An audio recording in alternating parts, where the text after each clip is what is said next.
Alright, what's up, guys? How's everybody doing?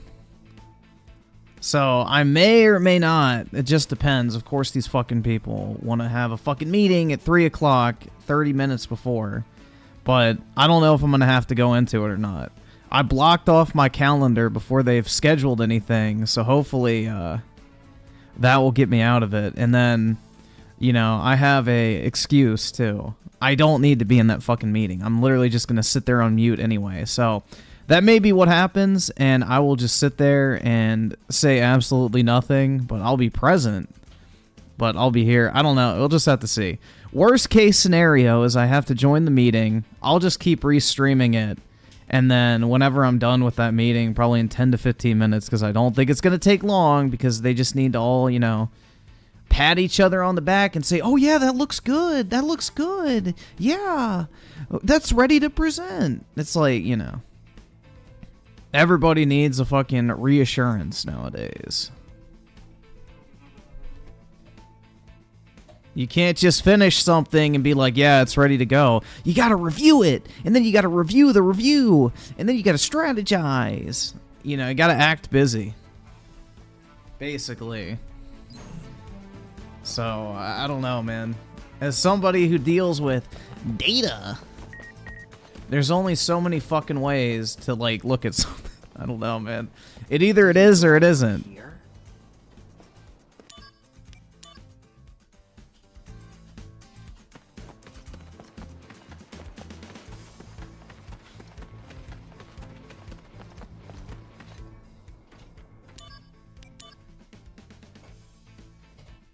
Griffin is sacrificing his job? Dude, it's not even my job. I just have to join the meeting because I'm part of the team.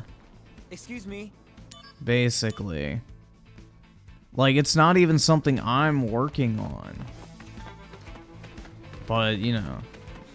The stuff I'm supposed to be doing is already done. Because I got on at like 8 o'clock this morning. And, like, started early on my shit. But, you know, we gotta have an era of back pats and, you know, reassurances. I'm hoping that because nothing has come through yet, I should be alright. Hey, he's right behind you, mister. Huh? Thank you. Not on your life. Come on.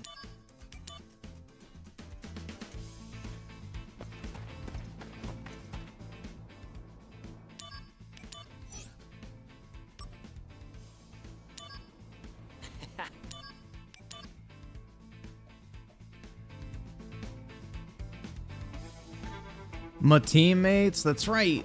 One family, one team. I don't know, personally it irritates me having to have people review my shit. It's like, oh, you don't trust that I could do it right? I don't know, man, it's irritating to me. It's like...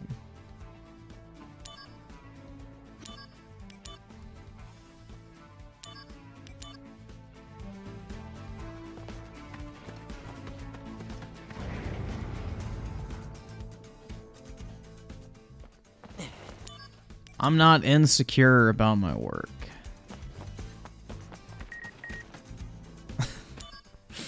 Activating combat mode. But yeah, nothing's come through yet, and it's technically 10 minutes, or wait, 20 minutes, shit, maybe fuck. Although the fact that they gave a little thumbs up in the chat and didn't put me on an invite yet is probably a good sign. I blocked off my calendar, so hopefully they can take the hint. Oh, here we are. One wallet. Is the money still inside?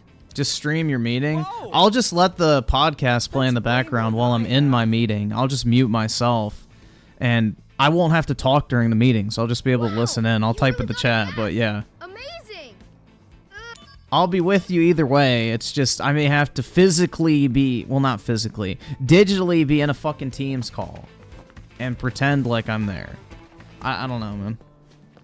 That's how it goes. Oh, You gotta have a meeting to act Here busy. with your boyfriend today? I have to say though, Aerith, you found yourself a pretty nice fella. No, of course not. Nothing like that. Oh, wait. Could Do we I have a suit take a on? look? If you count a hoodie and sweatpants as a suit. You came Yeah. out to go shopping? Fuck no. Okay, forget it. I love No, being no, in a I'm Teams joking. meeting and pretending I'm Don't take a actually look. there 4 times a day. Yup, that's how it goes, man. Just The a modern minute. workplace. I'll be quick. It's better than having to sit in a fucking conference room, though.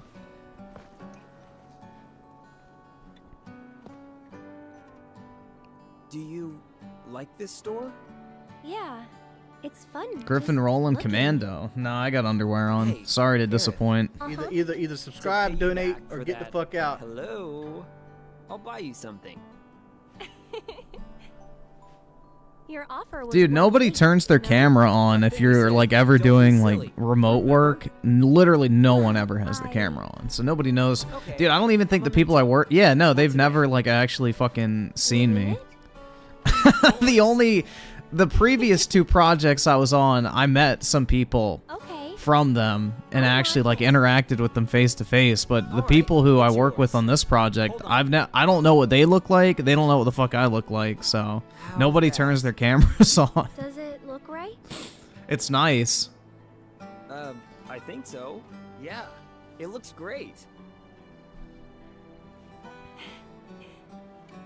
Thank you, Zach. That was my first project. I went to Georgia. Yeah, Hey, do you still have time? I guess so. Why? Wanna go to the park?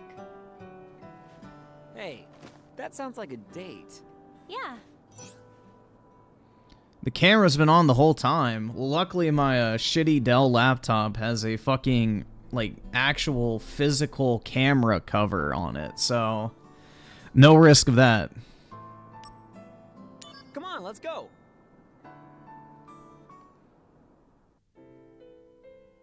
Dude, you know, somebody could be getting fucked in the meeting. I don't know. If they're muted, you'd So- never have a clue. Ever meet any soldier members?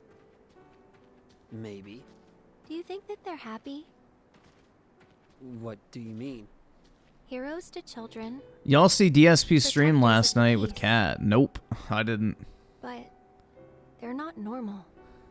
Could be jerking off like the It's some kind CNN of guy? special Yeah, most surgery. likely. Or like me. Don't Ha ha ha.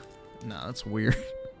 Bro, I don't know. I don't understand the Normal is need to best. fucking beat off during a I work think call. so. Like the fuck? At least. Like Jesus. Obviously, Those you got soldier some people feelings are for somebody you kinda- work with. Weird. They're weird, huh? And they're scary.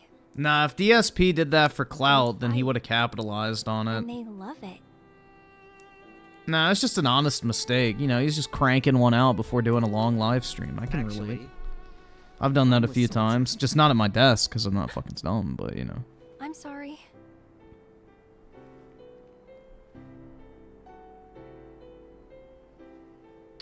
Ew, I'm getting more actual work. Alright, well, that's good. So pretty. I can say, oh, I'm busy Face. doing this. The eyes. There we go. you like them? Alright, I have an Then take a excuse closer now, look. too. I just got another request come Eyes in for infused with review. Mako energy. So I can be like, yeah, I can't join the Soldier meeting. I gotta work trademark. through this big request for the meeting tomorrow morning. Oh, you. Color of the sky, right? Uh-huh. When is Xbox not supposed to do this scary, though. announcement? At 3. So I got the tab pulled I'll up admit, waiting for it, but Things haven't been normal. I don't all see week. anything yet. I don't think they're doing like an actual What about live you, stream Eric? or anything. I think it's just How's gonna your life upload at 3. So probably at like 3:01 it'll be I live. was thinking it would be a normal day. But then suddenly, some guy fell out of the sky. But we'll That's see, not man. all that bad.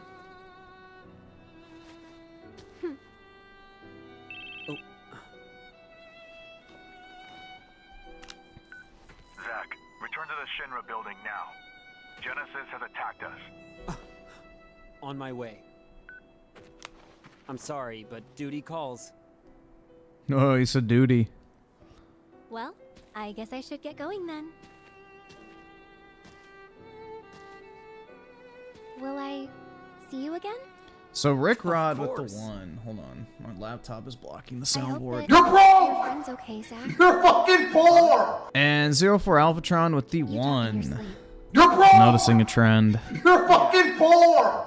Emmanuel with the 1. You're broke! I know that now. You're fucking poor! Necro 13 with the 35 months. The end of the world. What a time to be alive. The Shinra Yup. I don't know, man. This is going to be interesting, to say the least, but we'll have to see, because the cope is going to be insane either way. 100%. Like, you know, every fucking bot is, you know, wooed by Phil Spencer's sweet little eyes, so. Looks like we've got more monsters. Either subscribe, Isma with donate, the or 5. get What the if fuck Xbox out. pulls an Uno reverse and announces they're buying? Yeah, right. That would never happen. The Japanese don't want to be bought. They're in a protected market, but it would be interesting, but I doubt it would happen.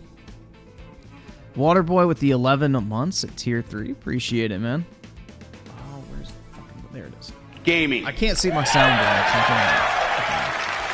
so Either navigate this subscribe, shit. donate. or Trent get the Lamar with fuck the out. 18 months. Halo Infinite will still be dead on PlayStation. I agree.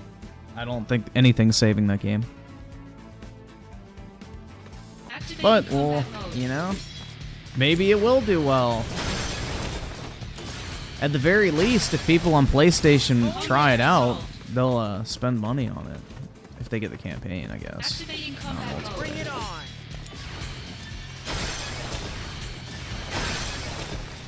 Conflict resolved.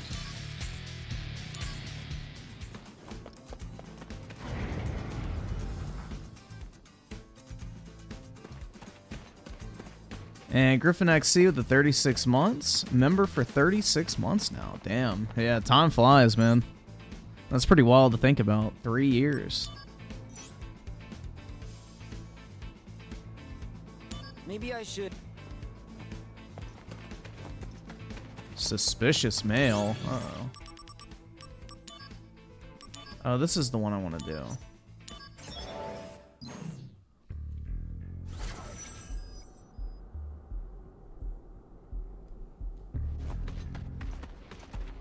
Activating combat mode. Easy. Conflict resolved.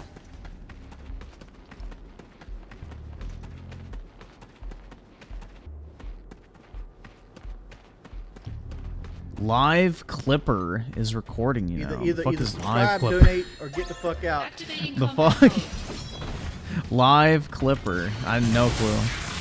Good for him. Conflict resolved.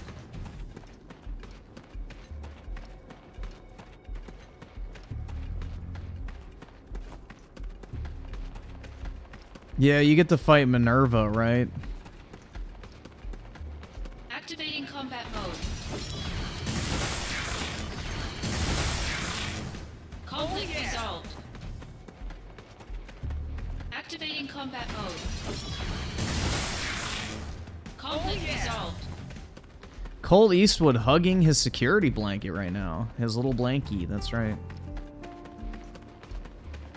I don't know, man. Either way, like, whatever happens, the cope is going to be incredible. There will be a million excuses for whatever the fuck is said at that event. 100%. Activating combat mode. I'm still of the mindset that Starfield's probably not going to come to PlayStation. They're going to push the plans to move that back just because of the backlash. As the "we hear you" moment. Resolved. And everything else will still be coming to PlayStation, though. They'll just do, like, one token game that won't come. As, like, a "we hear you" moment. We understand you bought a console to play this specific game. Activating combat mode. Conflict resolved. Oh yeah. I would imagine post-launch, Dragon's Dogma will eventually become 60 FPS because Capcom has a pretty good history of having some pretty optimized games long term. So maybe not at launch, but Maybe post-launch they'll be able to, like, I guess fix it up and get the console versions to stay at a locked 60. It's just for day one they just want to, you know, not focus on that. I have no fucking clue. It'd be nice if they did do that. And traditionally, Capcom's ports are usually really fucking good around the board, so. Pentiment Remastered now with actual gameplay? Oh my god, don't fucking tempt me with the greatest video game offering of all time, dude. Pentiment with gameplay. Holy shit. Sign me up. Activating combat mode. Out of the way. Dragon's Dogma will be good, man. The first one's really fun. Like, it's just a fun game. It's not very difficult. I mean, it kind of has like a learning curve at first, but it's not a hard game. It's more of just a fun action fantasy game. Like, I don't know. This isn't really a great description, but it's almost like Dark Souls, but way more arcadey. I mean, that's probably a horrible fucking description, but it's like a more arcadey Dark Souls.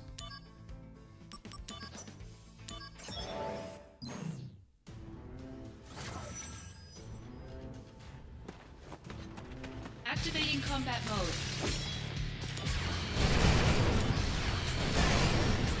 Dark Souls with dragons, dude. Well, Dark Souls has dragons, dude. What do you mean? You don't know the lore?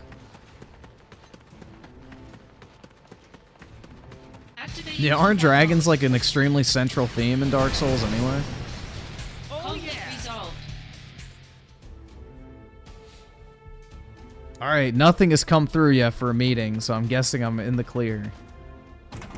But we'll see.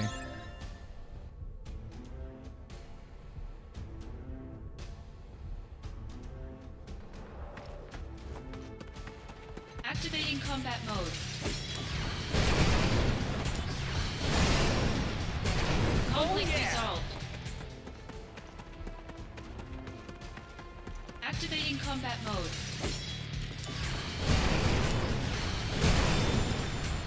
Conflict resolved. Challenging.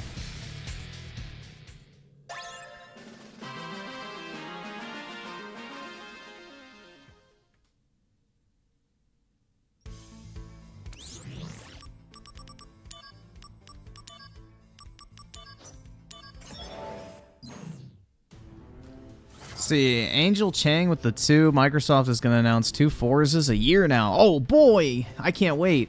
Yeah, that's so like apparently the rumor is Hi-Fi Rush, Sea of Thieves, and then one other like large game is going to PlayStation.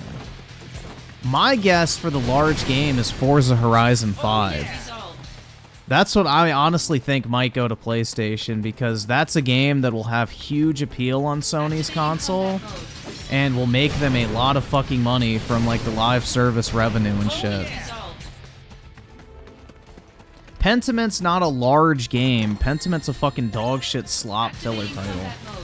The guy said it was a large game. Conflict resolved. That would be my guess, is Forza Horizon 5. Activating combat mode. Bring it on. Conflict resolved.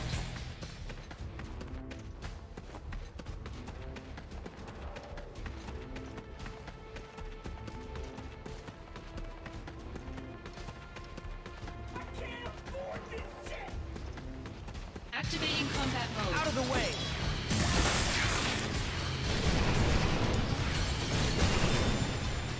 Conflict resolved. No, it'll be a uploaded YouTube video. I have it pulled up. Like, I have my sub feed pulled up waiting for it to show up. And then I have... Let's see. Let me see if I can find the Xbox channel real quick.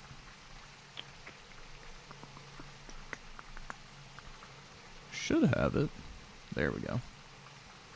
Xbox... Yeah, nothing yet. I got it pulled up on the incognito thing. Like, all I have to do is that, and then we're good. So, I got it. We'll just wait till it pops up.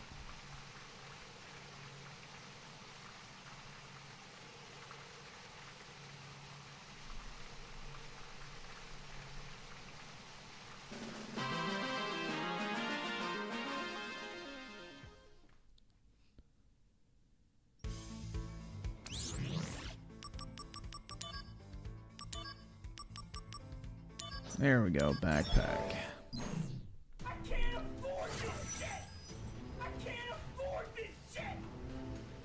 Let's see. Kyle Parkhurst with a 5. Halo MCC will launch on PS5 exactly as it shipped 10 years ago. Oh my god. I honestly kind of wish MCC would go to PlayStation because MCC, it takes fucking forever to find a match nowadays because there's not enough people playing it across the various different multiplayer modes, so it's like really hard to actually get a match. So honestly, I would much rather MCC come to PlayStation than Infinite because I don't give a fuck about playing Halo Infinite. I actually want to play Halo MCC, but the matchmaking times are way too fucking long.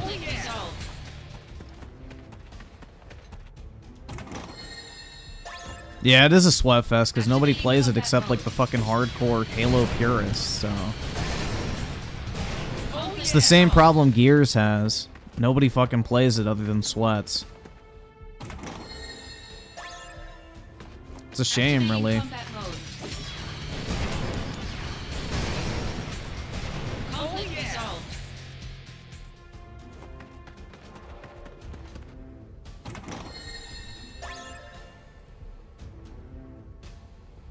Yeah, still nothing from Xbox yet. Videos, yep, nothing.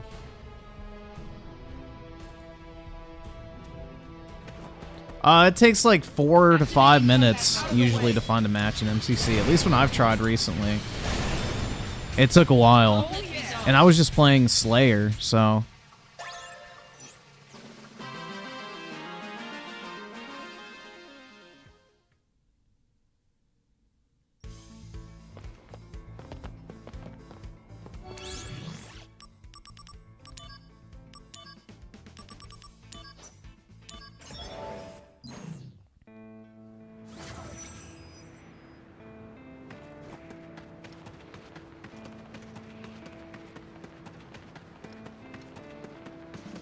Alright, let me kill myself real quick. Bring it on.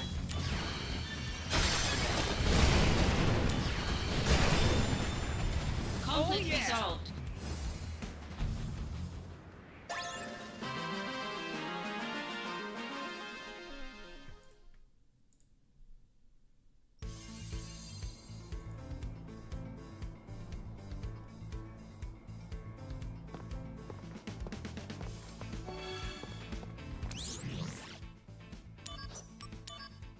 Time is it? 2:58. Alright, I guess I can just go ahead and switch over. Even if there's nothing there's nothing to look at, but oh well. I don't know why they didn't do it in a live stream format. That's what I would have done. I can't afford this shit. Yeah, still nothing. Alright, let me swap over to DisplayPort. Alright, man. And so we wait.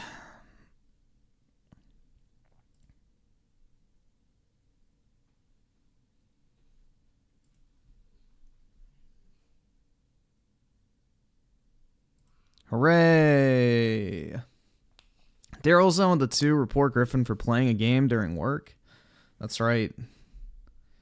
Well, technically, I already met my hours for the week. And I have a request I'm going to do afterwards, but, you know. Actually, I probably could do that right now while I'm sitting here. Because it ain't like anything's happening right now. I saw with the 5. I think most of the stuff, like Gears and Halo's next. Yeah, they're not going to do it this year. It'll be down the line. They'll make it like a ease into kind of process, I guess. They're not just going to fucking dunk everybody's head under the water at once. Videos, nothing still. Juan with the 5. I work at one of the corporate headquarters for Abbott. We end lunch at 1:15. These office folks get mad at me if they can't finish meetings early. Huh?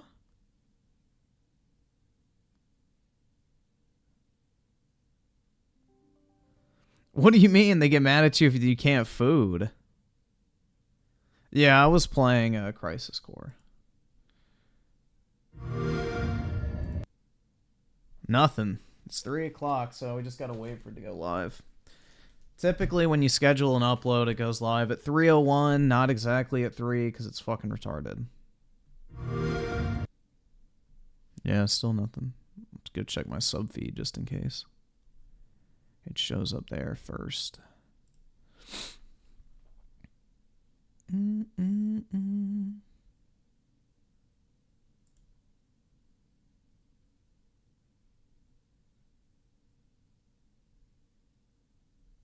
Dude, watch them be like fucking late. Let me pull up Twitter just in case, too. It'll be at 3:01, watch. It's up on the live tab. No, it's not.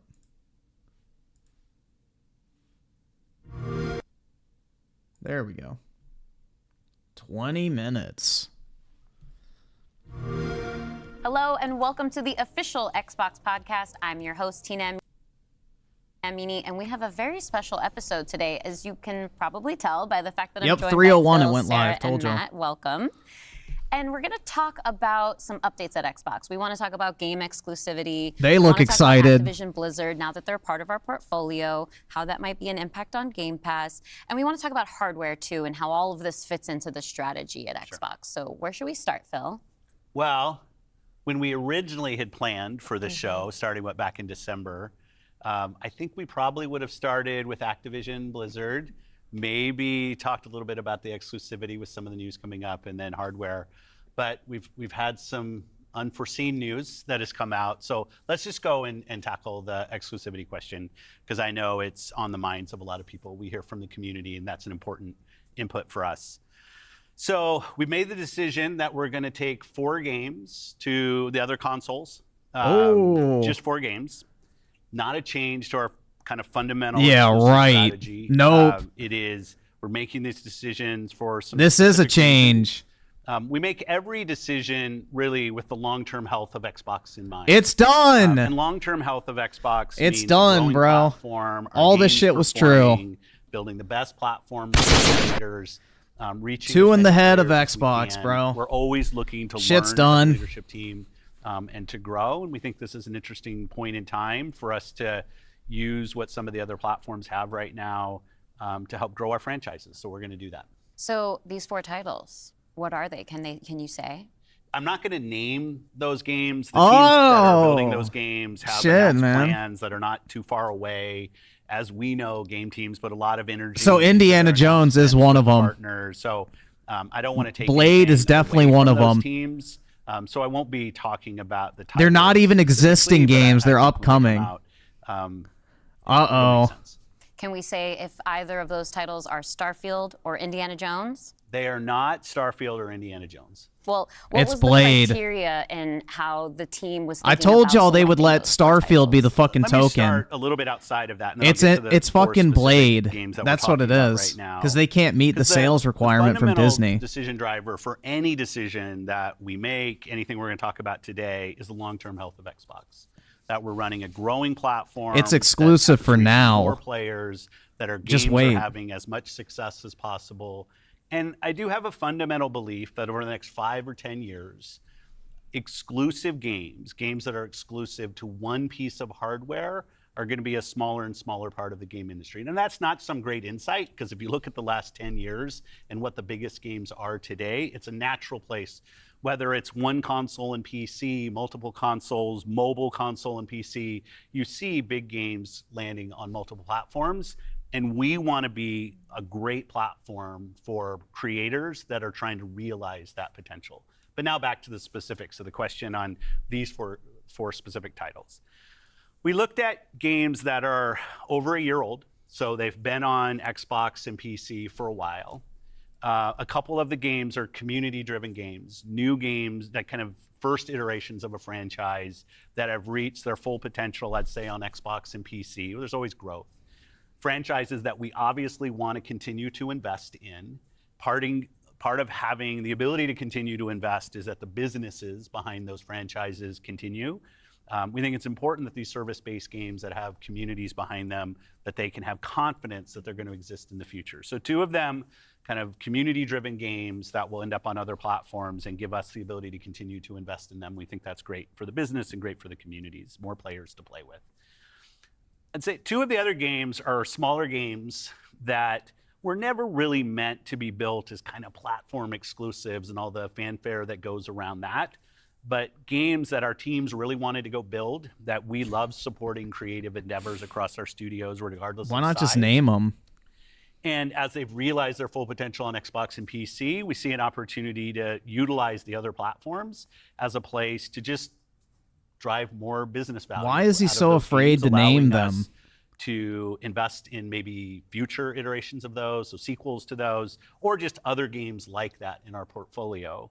And when we don't damage Xbox and we can grow our business using what other platforms have, and Just say the help fucking us with names, that, dude. Nobody we're gives a gonna do shit. that. And that's really the story behind these 4 games. And last thing I'll say, looking forward, I think there is an interesting story for us of introducing Xbox franchises to players on other platforms to get them more interested in Xbox. We think there's a good brand value for Xbox there. So 4 games, no promise beyond that. So if you're on those other platforms and you see these 4 games coming, please don't take it as some signal that everything's coming. It's not. It is. And we're going to learn. It so is when you the are thinking signal. about the future and this concept of live service games, games that can benefit from bigger audiences, new audiences, how does that apply to future titles and how you're applying that criteria there? Yeah, there's really no fundamental change to how we think about exclusivity. We just came out of Developer Direct, which was an awesome show, where we showed great games that are coming to Xbox and PC and cloud, which really makes them accessible to hundreds of millions of people. So it's this kind of, we're really focused on a couple platforms and what's going to show up there. But our key of play the games you want, Look with the people shook. you want, anywhere you want, when everybody This plays is not the a all happy in. event. These have been part of our strategy for years and will continue to be. Our focus is on how do we continue to grow the games industry by reaching more players in more places, and how do we grow Xbox as part of that. Xbox is a hardware platform, Xbox is a publisher of great games, and Xbox as a platform for the world's best creators. Mm-hmm. And then knowing that, how do we think about our first-party games and Game Pass?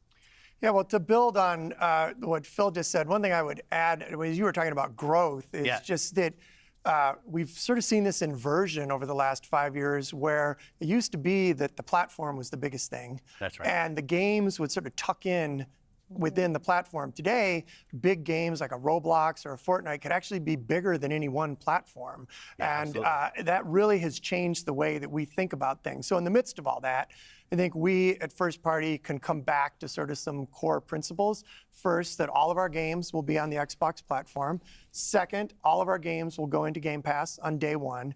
And third, we know that Game Pass will only be available on Xbox. So there's sort of starting points for us. As Phil mentioned, there are games today that you can play it's not that only available can be on found on Xbox. Xbox.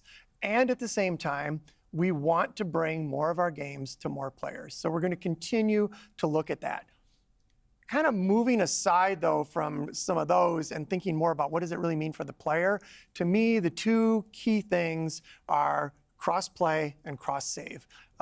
Those things allow us to deliver on the promise of Xbox, which is play with your friends where they are, play on the devices you want, play the games you want. So that is really only possible at a practical level when you know that your saves and your player are going to be able to move across all those parts. So not all of our games today are necessarily built to take advantage of that. There still will be some games that don't. As we bring more teams into the Xbox family, there's some catch up to do as we get there. But that cross-play, cross-save is like so fundamental to what we're doing, and I think is something that we as First Party get such a good Who benefit gives from a being so fuck, close to the dude? platform. No one wants to hear about that's cross one saves. of the things, like you said, all of our games are always in Game Pass. And so I'm excited to announce, with the coming together that we had with Activision Blizzard King, that Activision and Blizzard games are coming to Game Pass, starting with Diablo 4 on March 28th, which I'm super, super excited to share today.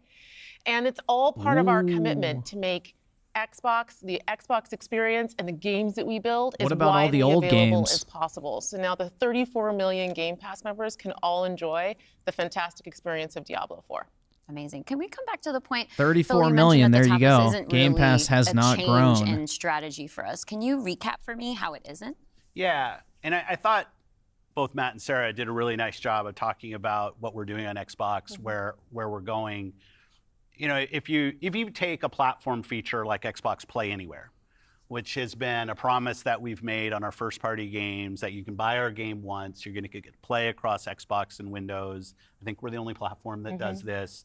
That makes it possible for you not only to play with your friends wherever they are, but to know that you actually have multiple entitlements to the games. I think that's a technology I'd love to see applied to more platforms. But it is this view that people are going to play Xbox in multiple places.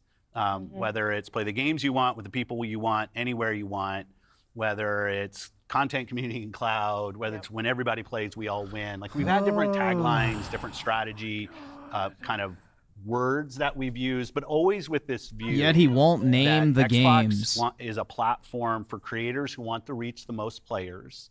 Our investments in xCloud, our investments in franchises like Minecraft and now Call of Duty and other large franchises, so that we learn how to build those. This has been a strategy that we've been on for, I'd say, a decade.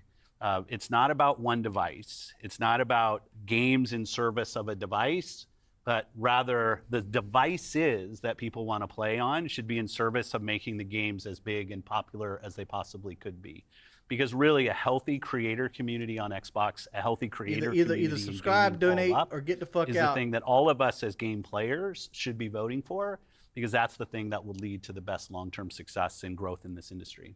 And my understanding, just from listening and learning from you three over the past few weeks, just understanding what's happening with Xbox, is that we see trends with player behavior where people are playing on multiple devices. That is the reality.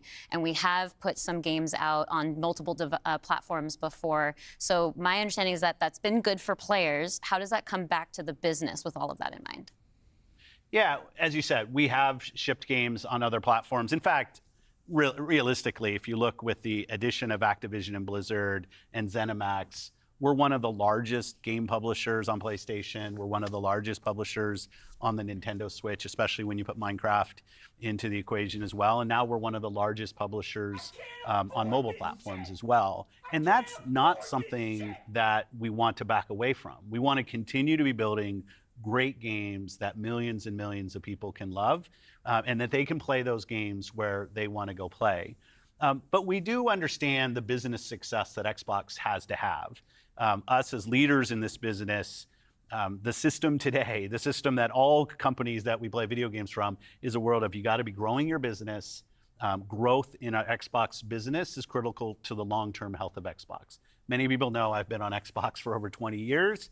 And I want to make sure Xbox is in the best position for the next 20 years. That means healthy player community, healthy creator community, and healthy business. So when we look at opportunities to allow more people to play, more people engage, more people to buy, more people to subscribe, it's all about putting Xbox in the best position. And our hardware is a critical component of that. The absolute best experience somebody has on Xbox is hardware that your team builds and that people play on. But that's not going to be everybody. We fully accepted that we're going to have Xbox players across all kinds of devices. So I think a lot of people think about 2023 as this incredible year for gaming. And in a lot of ways it was. There were some really amazing releases that I think we all enjoyed. But what were the signals behind the scenes that maybe indicated how we wanted to look at the future of Xbox and how we kind of keep up with the industry? Yeah, such a good question. And I think it's, as people who care about the industry, which I assume is people who are watching this, it was an amazing year. Some great launches, some of the games that I think will stand the test of time and people will be talking about a decade from now. But it's an industry that didn't really grow. None of them were yours. And what happens when an industry doesn't grow?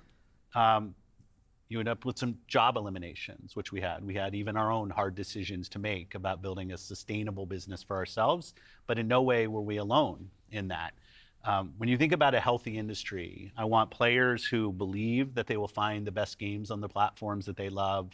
I want people who invest their careers in working here to feel like this is a place that they can be successful. And that really is down to being part of an industry that is growing. If you listen to Lisa Su, the AMD CEO, she'll say that AMD-powered consoles are likely to decline in 2024. I think there's an amazing set of games coming in 2024, but if we don't get to growing as an industry, the industry will struggle. And today there's really two choices on how do you grow the industry. Do you say I have a fixed number of players, the players that we have today, and do I find new ways to monetize those players to get more money? See, he's saying everything stays the same, but he's signaling the complete fucking opposite by everything else he's saying. New players and adding those to the base of players that already play. Our focus on Xbox for the last decade has really been on that latter point of how do we make sure Xbox is growing for our players, growing for our creators, so those people are finding success on our platform, which will grow the Xbox business and put Xbox in a position to be very strong for years and decades to come.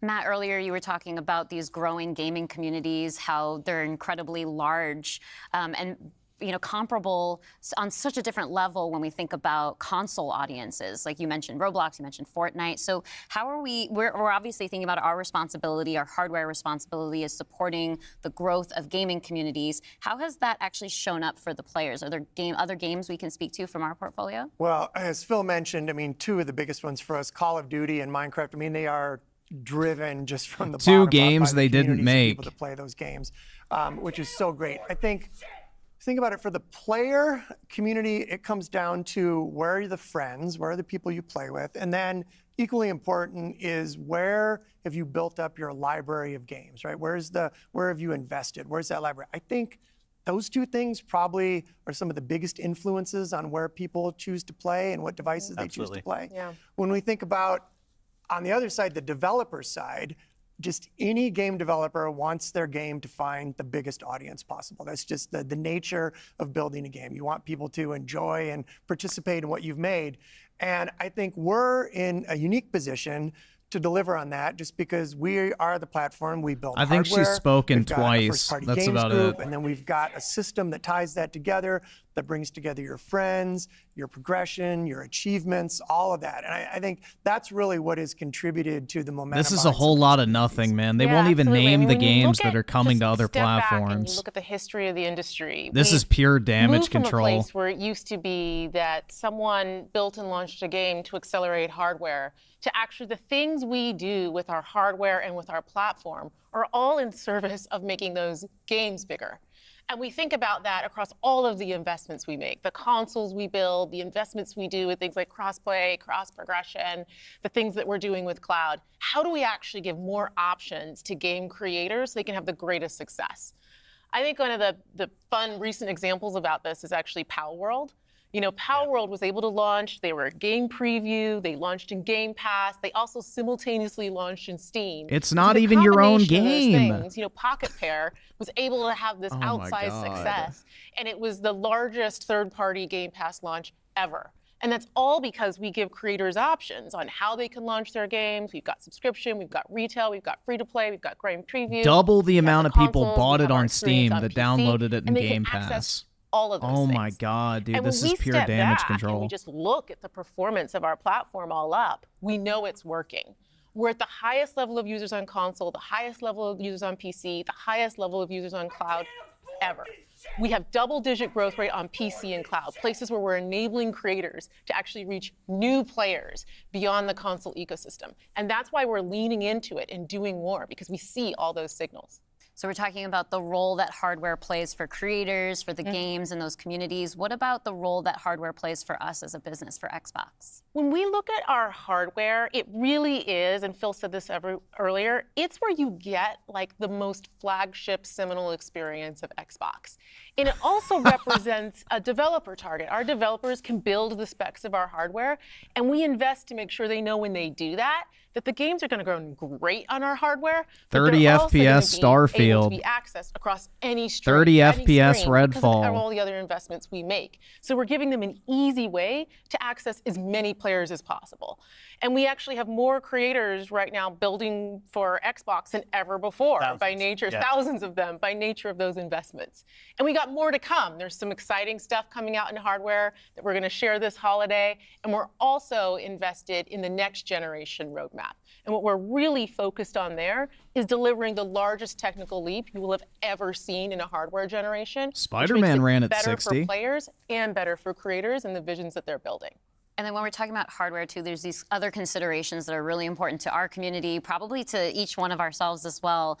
When you talk about library, because I want to dig in on that a little bit more. You know, as we talk about cloud in the wider entertainment industry, there's conversations about streaming. How is that impacting how I own my content that I've invested in? So you don't what own can it. we say about our stance around game preservation?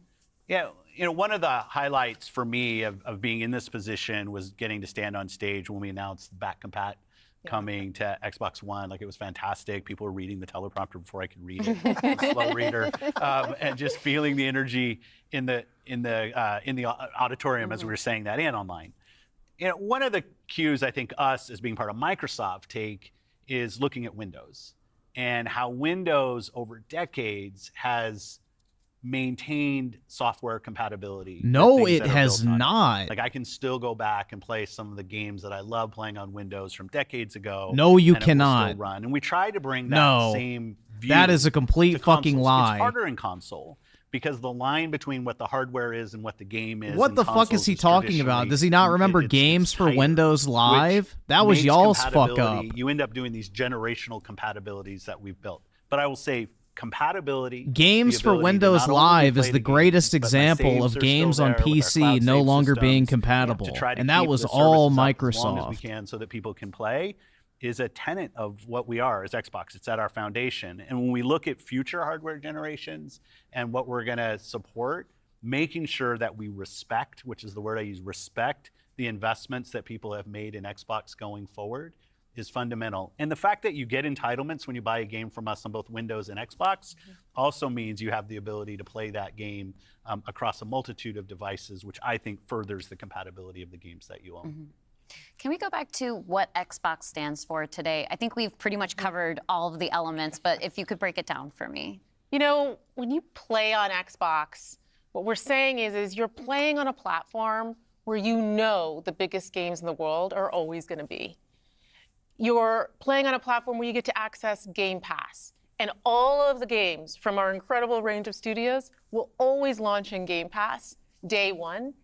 And you're playing on a platform that's dedicated to you, like player-first features, cross-play, cross-save, cross-progression, backwards compatibility, being able to play your games in your library anywhere you want because of the investments that we make in cloud gaming. And so you're playing somewhere where you're investing and you know you get to take the games forward with you and across all of the screens where you are.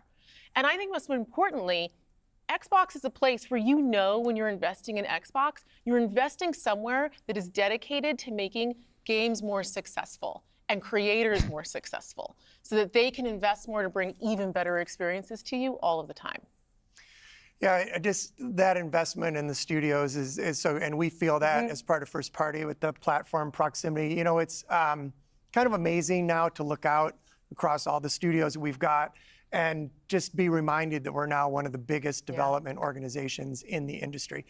What does that mean for players? It means that the biggest games are going to continue to come to Xbox. And this 2024, the year coming up, we've got more than 10 major releases coming up. Great stuff. Hellblade 2. We've got Diablo expansion. We've got Avowed, Ara, the Indiana Jones game. And there's more in development, which I that think Ara game is not coming to June Xbox. Showcase coming up pretty soon. Well, I guess I should get ready to work on that show. Well, thank you all for showing up on the podcast today, and we'll see the rest of you this June. Yeah. Thanks, Tina. Thank you. Oh my god, dude. What a fucking disaster. That was horrible. They couldn't even name the 4 games that are coming to other platforms. That's how fucking tucked their tail is behind their fucking little... Bro, this shit is sad. Phil ran off of social media for almost 2 weeks, and this is the response they come back with. Yeah, 4 games are coming to other platforms. We're not going to say what they are because we're too fucking afraid of the backlash. You know, oh, nothing's changing. This isn't a signifier of things to come, but then spends the rest of the 20-minute presentation talking about how the industry is changing and putting more games on more platforms is the future. How the fuck do you make those two statements back to back? You literally say, oh yeah, nothing's changing from an exclusivity perspective, but here's 4 games going to other platforms, and basically the entire industry in 5 years isn't going to have exclusives. Did you guys catch that little fucking line? That, you know, exclusive games aren't going to be a thing in 5 years? So there's your fucking timeline for Microsoft getting rid of exclusivity. 5 years. Yeah, no, this was bad, dude. They should have just come out and fucking owned it. I hate this fucking pussyfooting, you know, walking on eggshells type shit. Like, come out and say what you fucking mean. Stop this corporate bullshit. Like, this is fucking textbook Microsoft, though. They're constantly on the defensive. They'll never just come out and say what they actually fucking mean. They'll never get ahead of the rumors and speculation, because now the only thing people are going to fucking do is toss around a shit ton of names of games that are going to be coming to PlayStation, and the rumor mill is going to continue to fucking spin. They did nothing to quell the rumors with this entire presentation. They literally did nothing. This is the same nonsense that we've heard from them for the past 10 years, ever since Phil Spencer took over. And with the caveat of 4 exclusive games are coming to PlayStation and Switch. So really the only update we got is that their games are coming to other platforms. So, I don't know, man. This was a complete waste of time. I still stand by the fact that this should have just been solved by a tweet when it initially broke. Phil could have easily put out a tweet and said, yes, we're reevaluating our business strategy. Moving forward, certain games might be coming to other platforms post-launch, but we're continued to releasing games on the Xbox platform and day one in Game Pass. Done. That would have been a better response, in my opinion, than this shit. Because now all this does is gets the speculation and rumors going once again. They made people wait 2 weeks for this. For this. I literally don't feel like I walked away with anything. This was like a complete and total waste of time. This was Microsoft with their fucking tail tucked between their legs, afraid to even name the 4 games that are going to other platforms. They are on a massive defensive right now. You can tell.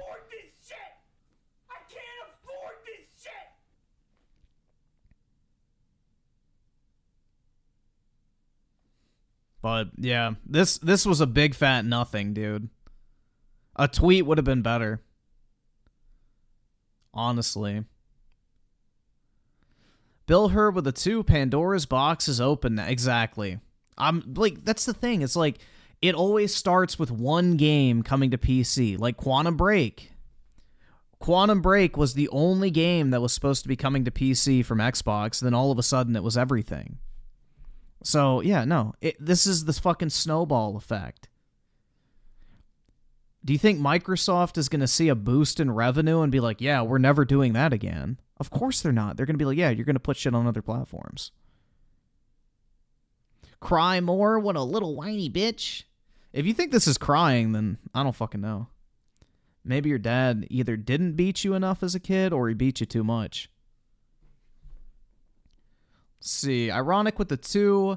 How you think Phil would react if 50% game... Well, the fact that they've been stagnant. They said 34 million Game Pass subs. So for the past 3 years, they've been at 32 million. So literally over the course of the years of buying Activision and Activision, Blizzard, and Bethesda, that has only moved the needle for an additional 2 million Game Pass subs. They almost spent $100 billion to increase Game Pass subscribers by less than 5%. That's fucking insane, dude.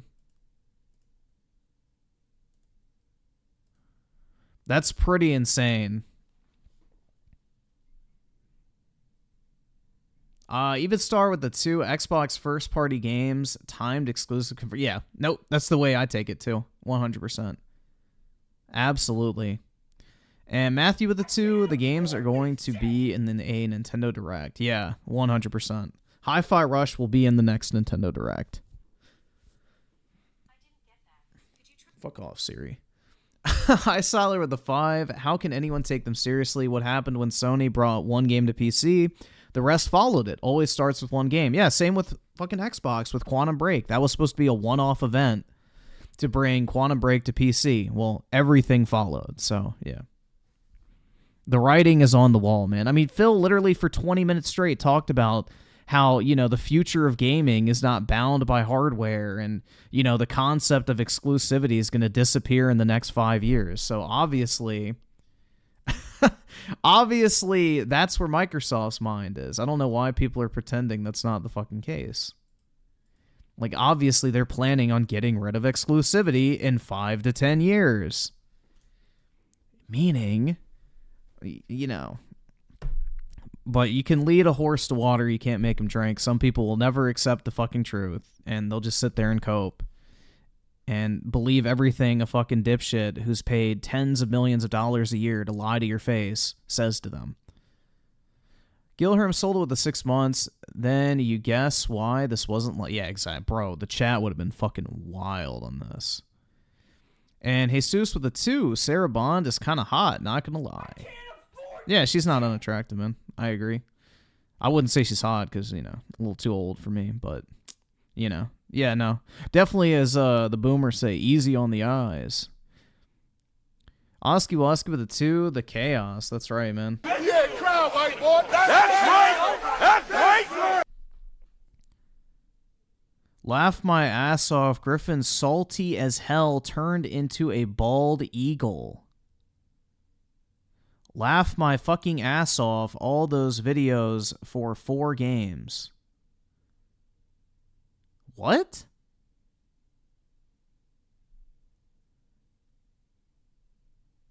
Well, your name is the Trash Can Man, so I'm guessing that's where you sleep at night. Because... oh my god. Anyway, Gilherm sold it with a 5.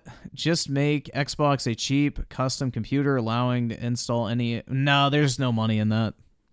Because nobody's going to buy from Xbox. They'll just buy their shit on Steam and Xbox won't make any money off of it. That would be a disaster for them. That's the reason why Steam machines didn't work. You had to charge so much for the actual hardware itself because you weren't making any money on the software on the back end. DJ Aftershock with a 2. They should have called the show Podcast GPT. Yeah, a Chat GPT tweet would have been better than this shit. This was a fucking just nothing.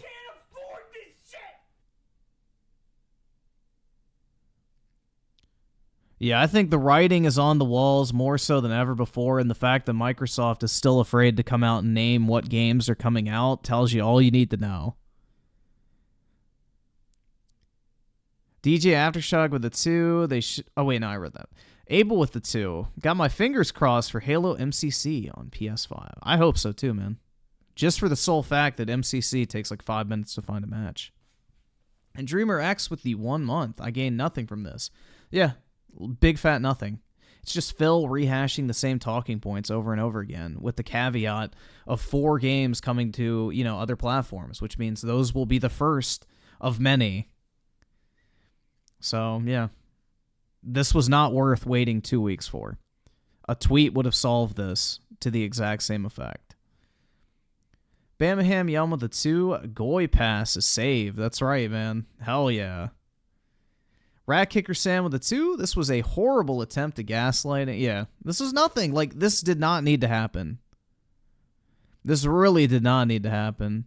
Predator with the 2, Sea of Thieves, Hi-Fi Rush, Grounded, and Pentiment. What a great taste of Xbox exclusivity. You know, it would... That... You know what? I wouldn't even put it past Microsoft that those are the games they're going to put on other platforms, hoping to win people over to the Xbox exclusive lineup. They're going to put those games on other platforms thinking like, oh yeah, this will be a great representation of what people can expect on Xbox Game Pass. So by them playing our games on other platforms, maybe they'll be more likely to buy Xbox in the future when they get a taste for how amazing Pentiment is. Jesus, man. Yeah, they kept saying Xbox games are coming to Game Pass. They didn't say Activision. They said one game, Diablo. That's it. And how many months has that game been released? Where's all the old Activision titles? Why aren't they in Game Pass yet? So, again, there's way too many fucking questions. This did nothing. This was a big fat nothing, and it's just going to keep the rumor mill spinning even further. And like he literally said that there's there's upcoming games that will also be multi-platform. So I'm guessing it's that Blade game. Because Disney requires a minimum sales volume when they license Marvel properties, and I guarantee you Xbox can't meet that minimum sales volume. So they're going to have to put it on other platforms.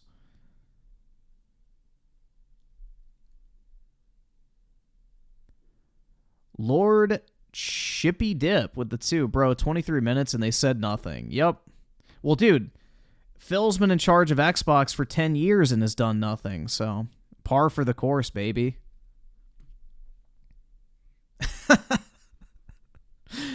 Gilherm sold it with a 5. Windows XP was the last somewhat retro-compatible system. Yeah, that's the thing, is there's a million fucking games on Steam that you can't play anymore because of Windows compatibility issues. Like, what the fuck was Phil talking about? Like, is he really going to brush over the fact that Windows updates continuously cuck software and video games all the time?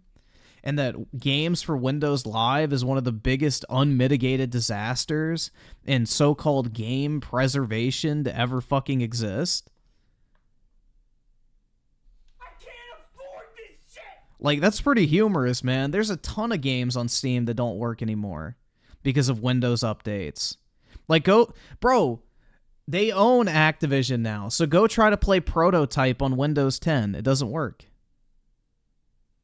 It doesn't work because of the fucking, OS compatibility issues. So, same with Final Fantasy 13. That game doesn't work because of Windows updates.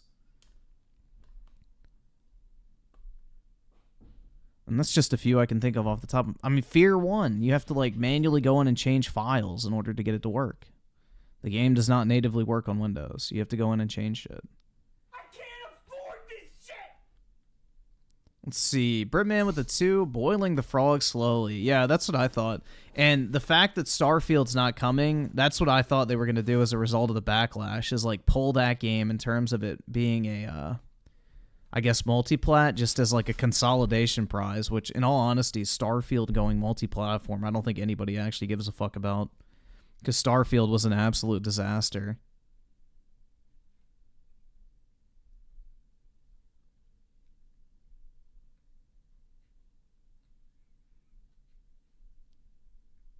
Let's see. Jesus with the 5. If I were the CEO of Microsoft, I would just confirm it and not waste anyone's time with a stupid event. Yup, this was unnecessary. And it's just going to keep people talking and speculating moving forward as well. This did nothing to quell the actual rumors. And Senator Armstrong with a 2, maybe you should have just went to your work. Well, I didn't get the invite, so we're good. Aaron with the 2. PlayStation fans. Hell yeah, man. I can't afford this shit! And Angelo with the 5. Super corporate, just corporate talk, no answers. Agreed 100%, man. Absolutely. And DJ Aftershock with a 5. If I were single, I'd try to tap Sarah Bond even in an affair. Plus her educational pedigree is sexy. Hell yeah, dude. See your degrees on the wall and they get you stiff? Fair enough. Dad beats Mom Gaming with a 3. I hope Gears 1 through 3 and MCC goes to PlayStation needs the player count. 100% agree, man. 5-minute matchmaking times on MCC is fucking horrible. I wish. An opinionated junkie with the 2. Microsoft games suck. Exclusives, I don't care. Yeah, exactly. Yeah, that's the other thing, too. It's like the games they do have are nothing special. They've yet to solve the quality problem. Oski with the 2. Now I want Gears of War 1 through 3 on the Switch. That would be cool. I don't know why the fuck Microsoft hasn't put Call of Duty on the Switch yet. Why the fuck they haven't put other games on the Switch yet? It makes no sense to me. The Switch is like a fucking gold mine because it barely gets any third-party support. so that when it finally does, people, eat that shit up, and it does very well. That's right! That's right! Let's see. Dark's family vlogs with the 2. Xbox has become Xbox. I don't like, this is the thing, is I'm not investing any more money in digital shit on Xbox. I see this as a dead-end platform at this point, because this is the first step that we saw back in 2016 where they, go in a particular direction of bringing games to other platforms, and it just continues onward. So I just, next generation, I don't see anyone actually going out of their way to buy an Xbox. And that's going to ripple effect and make third-party ports less likely, and the ones that are there, super unoptimized. I can kind of see the writing on the wall at this point. And I have 400 plus digital games on Xbox. So it's not like I haven't spent money on it. I probably have more money invested in the Xbox ecosystem than fucking Xbox do, which is kind of ironic. I mean, shit, I literally have 2 Series X's, so.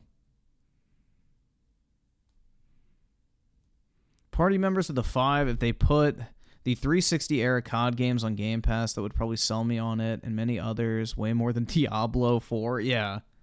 That's the thing, bro. It's why haven't they just dropped a new COD game in there every 3 or 4 months? That would be perfect. Drop COD 4 in there. That would boost the fucking player count of that game. And then in another 3 to 4 months, once, the player base kind of dies down on that, drop World at War and just keep going on in order. I feel like that'd be a cool strategy to do. But,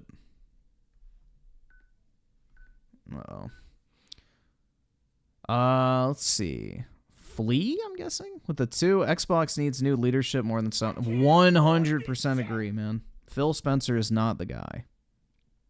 I just, none of them have their pulse or their finger on the pulse of the gaming community anymore. None of them know what people actually want. Look at what Microsoft has put out since Phil Spencer took over. None of it has hit. Most of it's just been a resounding thud at launch because most people don't care. They don't have a finger on the pulse of what the gaming community and market as a whole wants. The Xbox Series consoles are selling worse than the Xbox One did last generation. That is a fucking accomplishment. That is an accomplishment to outdo the Xbox One in terms of a bad launch. I mean, just the fact that the Series X didn't launch with a single game that took advantage of the console's power is embarrassing, if you ask me. Lord Chippy Dip with the 5. I'd like to congratulate Sony's Employee of the Month, Phil Spencer. Real talk, man. Real fucking talk.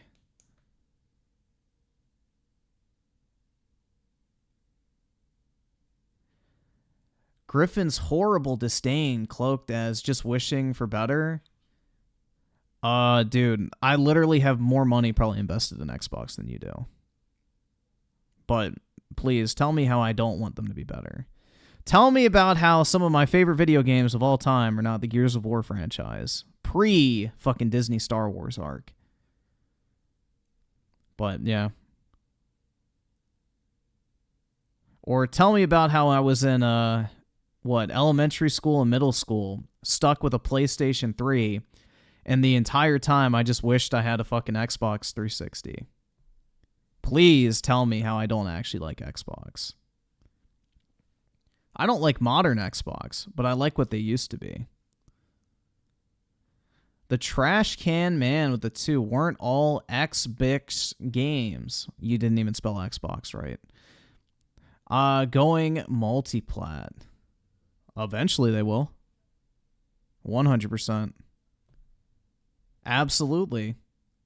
Vesnia with the 5. On a good note, I finally built my first PC, and my lord, why did I not switch sooner? It feels incredible to play Dishonored 2 at 140 hertz on ultra-wide.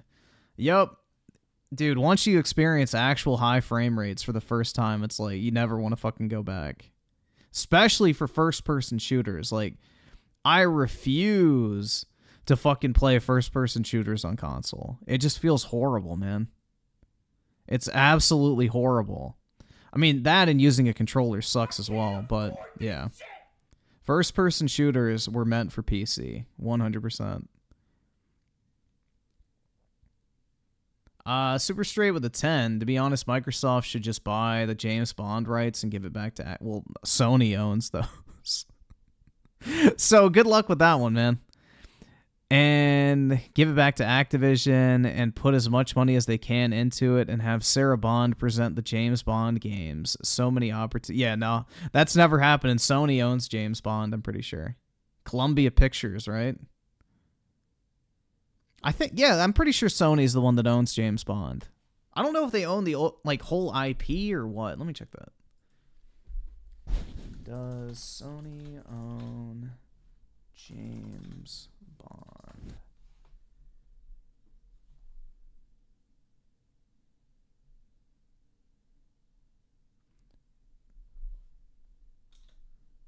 Maybe they just have some of them. Sony acquired MGM. So yeah, MGM owns them, and Sony owns MGM. Okay. So yeah, Sony owns them. At least that's what it says on fucking Google. Hold on, let's see.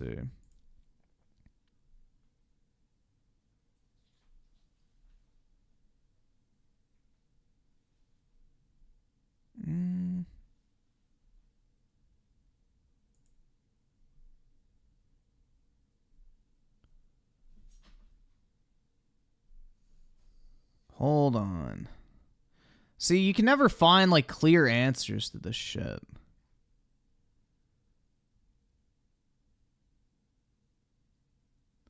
Yeah, on Sony Pictures, they list James Bond as something they own. I don't fucking know, man. Anyway. I mean, it would be cool, but Activision is a COD machine. They're not going to be able to make anything else and keep up with COD releases, and Microsoft's not going to endanger that.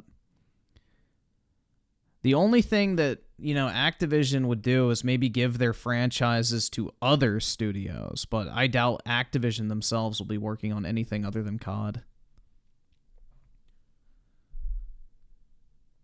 Twizzly with the... Oh, wait, no. Twilzy. There we go. With 5. Phil threatens to release Pentiment and Hellblade on PlayStation. Bro, that would be a catastrophe. Oh, my God. Bro, the fact they won't name the fucking games is just incredibly pitiful. Like, the cat's out of the fucking bag, Phil. Be a fucking man, put your big boy pants on, and tell people what games are coming to other platforms. Stop being a wee little bitch and tucking your tail and running away from this fucking topic. Like, isn't the whole point of the podcast to talk about shit? Why are you not going to talk about something? It's dumb. This was a massive waste of time.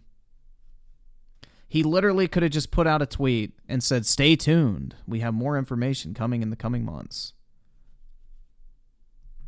That's literally what this shit was.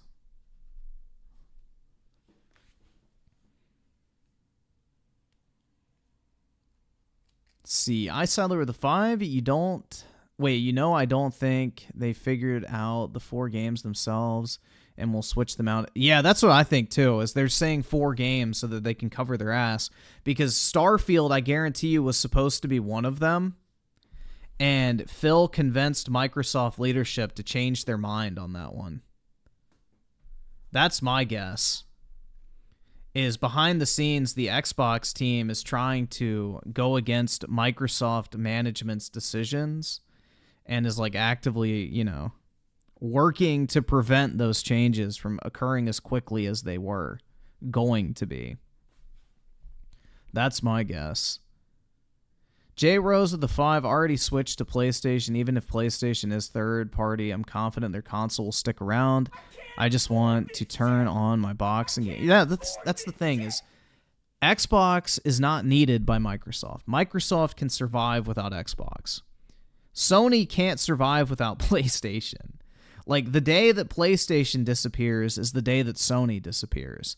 The day that Xbox disappears, it's another day at Microsoft corporate and nobody fucking gives a shit, other than the people who lost their jobs. That's it. It doesn't even put a fucking dent in their bottom line in terms of profitability because their gaming division is not even that profitable.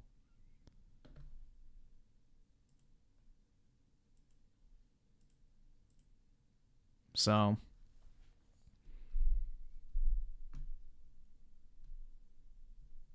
let's see. Justice Crusher with a 5. Microsoft just said in an interview that they will not rule out any other Xbox exclusives making their way to PlayStation 5 in the future. Yeah, exactly.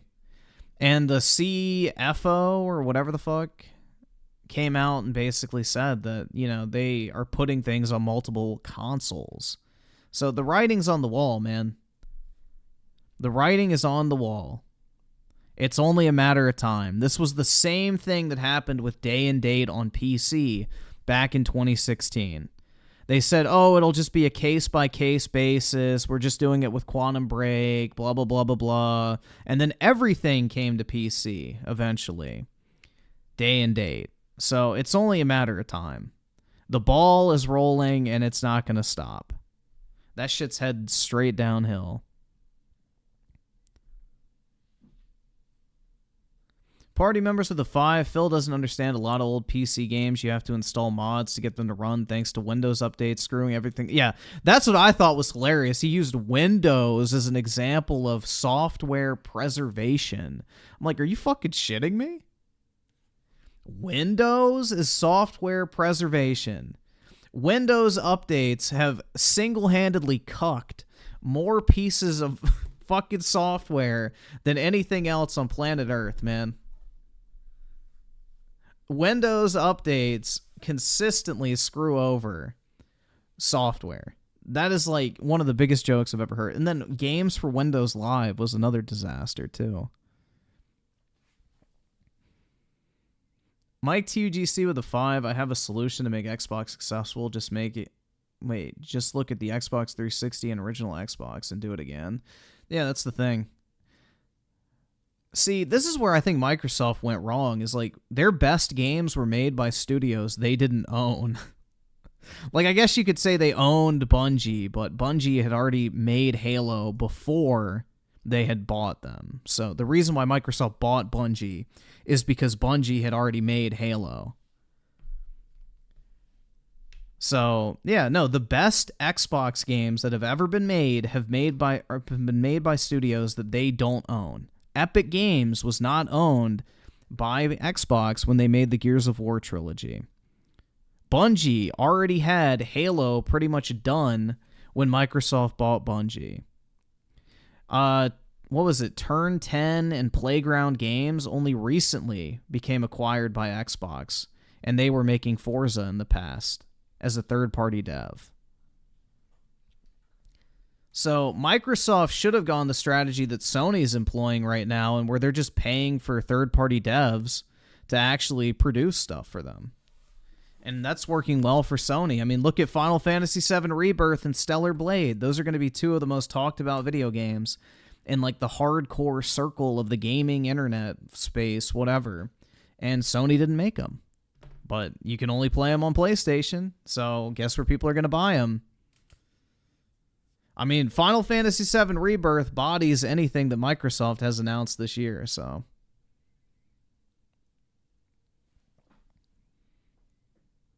Bill Herb with a 5, bro, the programming of people aren't going to break, lol, until it's actually dead. Oh, yeah, of course not.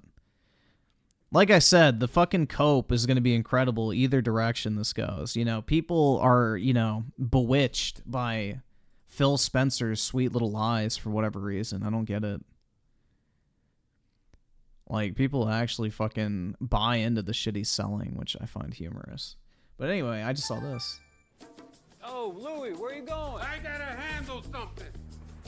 What's up, Gaber? Streamcast Guy here, talking today about the Xbox business update because it has finally happened. After tons of rumors and speculation and leaks, Microsoft has officially come out and done a talk about the future of the company and the console, talking about exclusive games, how Game Pass is going to work going forward, and even some stuff about games that are coming to the PlayStation 5, which honestly has me pretty excited. But let's dig into it. Remember how excited he was when Starfield was announced for the PlayStation 5 originally?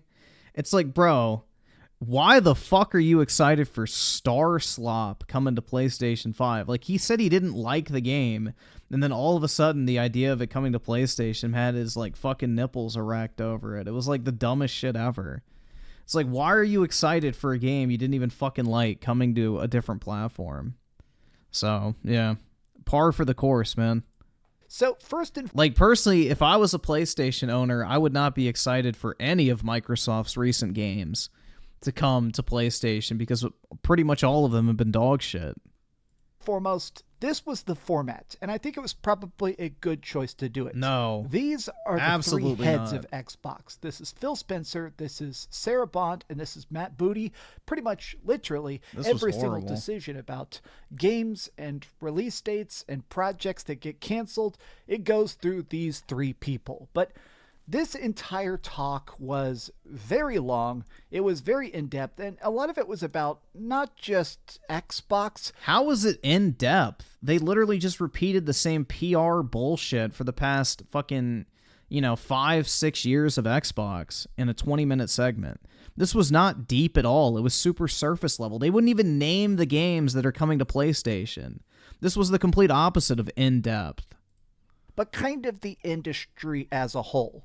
Now, a bunch of the leaks leading up to this were incredibly pessimistic. People thought that maybe every Xbox game was going to start to come to PlayStation, or maybe Xbox would straight up, maybe stop making consoles. It turns out that's definitely not the case. Now, this is a breakdown. I want to talk about it because this entire thing was strange to me. I'm very optimistic because it does sound like Xbox is just not making enough money. It seems like perhaps Microsoft is annoyed that they spent, hundreds of billions of dollars buying stuff like Bethesda and Activision Blizzard, and they want to try and find a way to make that money back. Yep. So here's the dealio. They opened up by confirming that 4 Xbox first-party games are coming to other platforms. Now, they said there will be no change to exclusivity in our strategy. So they said specifically, Starfield and Indiana Jones are not coming to the PlayStation 5. Now, admittedly, as a person that loves collecting trophies on my PlayStation 5, I've got an Xbox. I beat Starfield on my Xbox, but I will admit I was excited to possibly play these games on my PlayStation 5 and try and platinum them. So you didn't really like them, but you wanted to play them on your PlayStation 5 in order to What the... Hold on.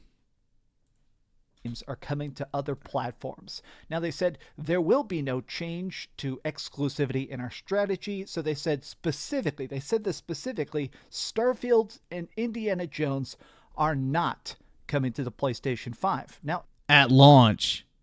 Later down the line, they will. Mark my words. Admittedly, as a person that loves collecting trophies on my PlayStation 5, I've got an Xbox. I beat Starfield on my Xbox, but I will admit I was excited to possibly play these games on my PlayStation 5 and try and platinum them. Dude, you literally said you don't fucking like Starfield. Why would you want to platinum that dog shit? I got all the achievements in Starfield, and it was fucking horrible. That game is awful, man.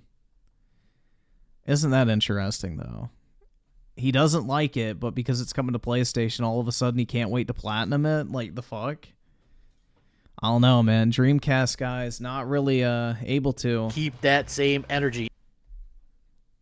Yeah, he beat it, but, got to level 10 and stopped. That's how it goes, right?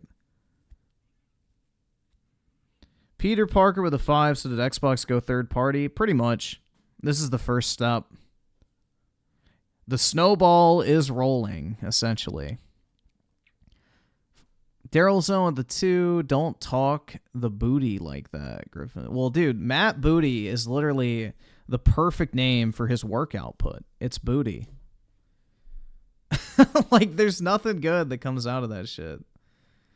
Like, he's in charge of Xbox first-party studios, and it's been an unmitigated disaster ever since. So, yeah. His name is very fitting for the role he plays. Let's put it that way.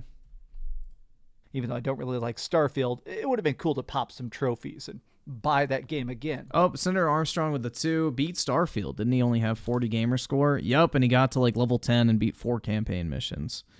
04 Alphatron with the 2 Dreamcast guy has to bring out the pony in him. Yup. Which is kind of ironic because the Dreamcast was killed by PlayStation, but, you know. It's like Stockholm Syndrome, I guess. But here's this.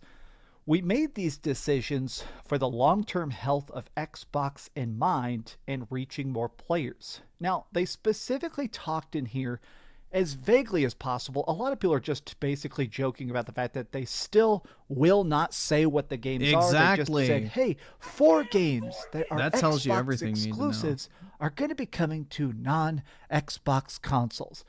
They're obviously being stupid. It's pretty obvious that the games are going to be Hi-Fi Rush, Kontent, Sea of Thieves, and Grounded. Basically, Phil Spencer... Sorry, Sue, I can't get the Wi-Fi. No one can. Fucking we got rid of cable internet. Rising. Spencer, his stupid, pointless hints were that it was going to be live service games that need to reach a bigger audience, that are over 2 years old. Okay, so that's definitely Sea of Thieves. That's definitely Grounded. So... these games... it also could be Forza Horizon 5. I could see that. I could see Forza Horizon 5 coming instead of Grounded, but... to me, I never played a second of Pentiment. I heard it was a very good game. No, it was not. It's not even a video game. Pentiment is a fucking visual novel, and it's horrible. I think it's... I literally fell asleep playing that dog shit. Like, I passed out sitting up straight in my fucking gaming chair. Interesting that they're clearly trying to find a way to get extra cash beyond just the scope of Game Pass. They want to try and find a way to sell games to gamers, and let's face it, the freaking Nintendo Switch, I think it sold 150 million. Yeah, I think that was one of the games U-Generation paid me to play, and yeah, I played it for like 2 hours on stream, and I was literally falling asleep, even because like I was reading it out loud. I was reading it out loud in order to try and like keep myself awake while sitting through that fucking slop ass garbage. And I literally fucking fell asleep like 4 or 5 times sitting straight up. It was bad, dude. It was horrible. That game is everything fucking wrong with gaming. Consoles. I think they're up to 56 million PlayStation 5 sold. It's pretty clear that the whole strategy here is the idea of, okay, how can we get this huge untapped market to fork over cash to us for the games we already made, which I can't really blame them. That's definitely a smart move. Now, here's something I'm personally happy about. I'm obsessed with Diablo 4. I've got my big old Diablo 4 tattoo. I have actually 500 hours in Diablo 4 just on PS5. That's coming to Game Pass on March 28th. Hell yes. Why? You already own it. Diablo 4 is so fun. Play that on Game Pass. It does have cross-save, cross-progression. I'm going to install it on my Game Pass just so I have another reason, another spot to play it. Okay, first-party games will continue to come to Game Pass on day one. So... one of the leaks that clearly they're trying to put to bed is... they didn't say Activision games. They said Xbox games. And Microsoft is still distinguishing Activision as a separate publisher to Xbox. So the devil's in the details. That there apparently was this rumor that somebody may start to charge $60 for their game up front, whether it is Bethesda or Activision Blizzard. There was talks that certain games that currently are slated to go to Game Pass maybe would have an upfront cost even on the Xbox. They have completely killed that rumor and said, no, nope, they didn't. Everything is coming to Xbox Game Pass. That was... I can definitely see COD not coming to Game Pass. Is already coming to Game Pass. They said Xbox Game Pass will only live on Xbox, so it sounds like there's no rumors of them trying to bring Game Pass to PS5 or Nintendo Switch, which there were actually a ton of rumors a couple years ago about maybe some sort of Xbox partnership. Maybe Microsoft gets Game Pass on Nintendo Switch. Apparently, That's dead. So here's the part that's actually the most curious to me. Exciting stuff about Xbox hardware coming up this holiday. So there was this tweet that they said, hey, Xbox is going to continue to be our flagship experience for console players, and we'll have more to share for you this holiday season. So I can't show it to you, but they already leaked the console during the Activision Blizzard FTC case. One of the Xbox lawyers attached a bunch of top secret documents that were unencrypted. It was a whole mess, but a bunch of top secret Xbox stuff that's not like super vital got leaked out, and one of them was this new console. It's like a little cylinder. It's a more streaming focused device, a purely digital Xbox that relies a lot on cloud. I still want to see it. Obviously, that was a CGI mock-up. I want to see the actual console itself. Here's the thing, though. I'm still curious because it sounds like Xbox is not trying to make an Xbox Pro, whereas PlayStation, Yeah, they're not. There's rumors. They already said that the Xbox Series S is the main next generation console, and the Series X is the mid-gen refresh. So they're about to make a PlayStation 5 Pro. So I'm going to be curious to see if PlayStation starts to get even more far ahead in general with console sales. Currently, the PlayStation 5 is outselling the Xbox 2-1 in most regions, 3-1 in certain regions. They are invested in the next-gen roadmap, focused on delivering the largest technical leap that you've ever seen in a hardware generation. So this is also one of the talks. People have kind of been talking about the idea that right now Sony admits the fact that there is already coming up on the end of the PS5. The PS5 is in the latter half of its life cycle, meaning that most consoles... Treat yourself. Motherfucker. I don't know why ad block isn't working today. Last about 4 years, 6 years. We're now about to be the 4th year of the PlayStation 5. So they're saying if this console lasts 6 years, that means they're already probably preparing for the PlayStation 6. This whole thing ended. Yeah, treat yourself, bro. I haven't eaten anything today, so I'm definitely not gonna treat myself to some fucking slop chocolate. Dude, this is like, I don't know, man. The more I think about this, it's just like infuriating. It's more of the same from Xbox, bro. It's the same nothing over and over again. Wait until. You know, when the rumors first broke, Phil said, wait until next week when we have the business update. Then next week came around. He was like, wait until Thursday. And then we get to fucking Thursday, and he's like, well, wait until the games are actually announced. It's just waiting. You're waiting for Microsoft to actually fucking do something.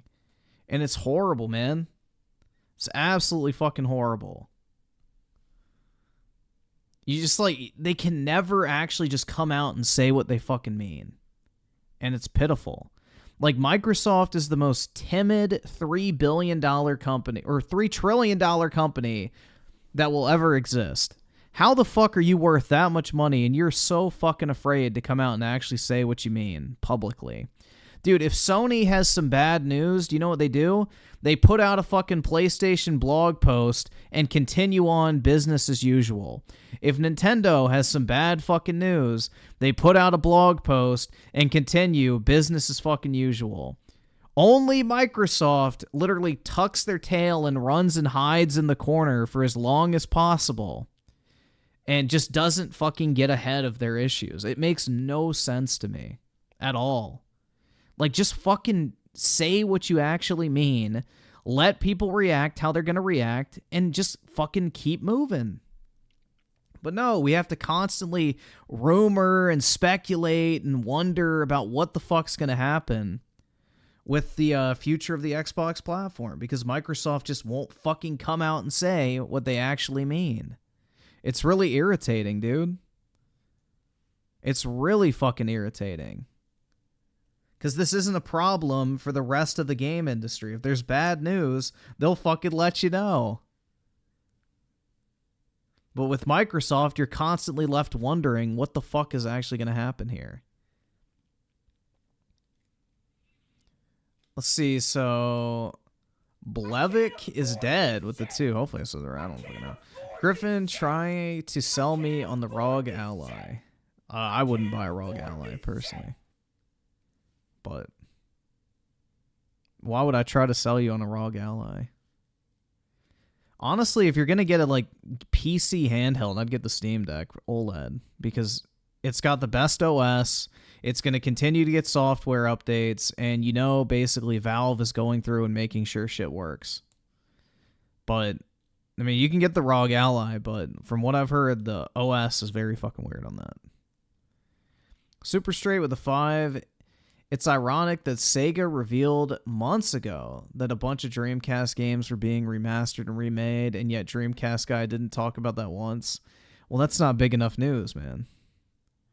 Well, I think he did soy out briefly when they went through that announcement at the Game Awards, but yeah, no extensive coverage, that's for sure. The Lugia with the 1. Oh no. Where's the button? You're broke! You're fucking poor! And Fahad with the 5. Hey Griffin, I didn't see the Xbox update. Can you give me a quick rundown? Basically, more PR speak that we've heard from them for the past 6 years. 4 games that they're not willing to name are coming to PlayStation and Switch. And basically, Phil just blabbered on about how the future of gaming is changing and, you know, exclusivity isn't as important, but somehow we're supposed to believe that their exclusive business model isn't going to change. Like, a whole lot of nothing, basically. It was a waste of time. It was a big, fat nothing. And I saw with the 10, Sony tweeted easily when Days Gone and Horizon went to PC. The message was clear. All of them will eventually come. I think Last of Us 2 is the last game from that gen that hasn't made... no, Ghost of Tsushima. That's the only one. But Ghost of Tsushima's PC port has been leaked forever. I just don't know what they're waiting for. But that's the one other game that's still, like, pending at this point. Also, I wish Infamous Second Son would come to PC. I'd rebuy that. Although I could just play it on PlayStation again. But, yeah.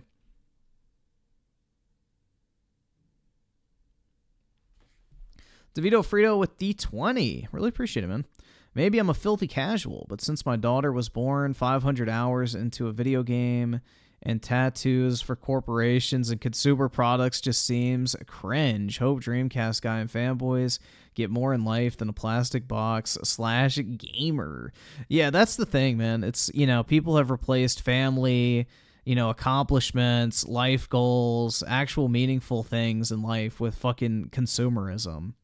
And unfortunately, Dreamcast guy, who's entering his late 30s, is the prime example of what happens when you prioritize your nerd hobbies over everything else in life. Lord Danielson with a 5. Wait until. We've been doing that for the past 10 years. Exactly. This is our year, guys. This is the year of Xbox. We just gotta wait until, and, you know, 10 years later, here we are. DJ Neonscape with the 2. Can you explain what's going on with Xbox and Play? Well, I think I just kind of touched on that, so we had a similar question that I just did. Juan with the 1. Foul. You're broke! You're fucking poor!